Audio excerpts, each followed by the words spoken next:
Il était tellement gigantesque qu'un homme d'1,80 m aurait facilement pu tenir entre ses pattes. Il faisait plus de 7 mètres de haut.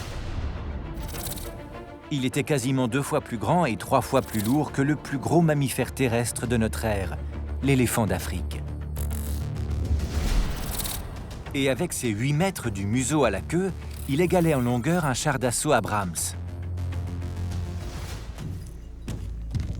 La question qui vient naturellement à l'esprit, c'est comment a-t-il pu devenir si grand?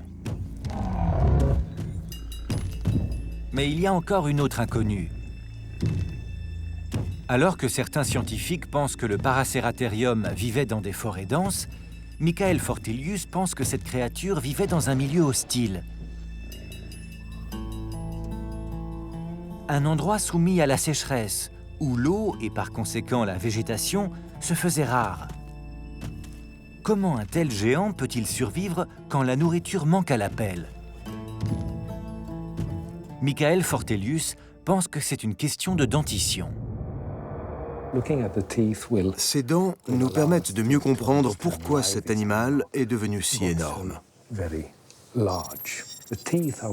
Seuls les animaux qui mangent des feuilles ont les dents usées de cette façon. Et si l'on doit se nourrir de feuilles, c'est un avantage considérable d'être très grand. Tout comme la girafe, le Paraceratherium pouvait se repaître du tendre feuillage qui n'était pas à la portée de la plupart des autres animaux. Admettons que cela explique sa taille. Mais qu'en est-il de sa corpulence? Fortelius pense que sa masse est justement due à cet environnement. Pour le paléontologue, ce serait en réponse à ce milieu inhospitalier que l'animal serait devenu énorme.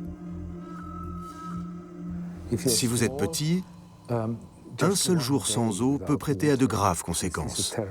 Cela peut même vous tuer. Mais plus vous êtes gros, plus vous avez de réserves.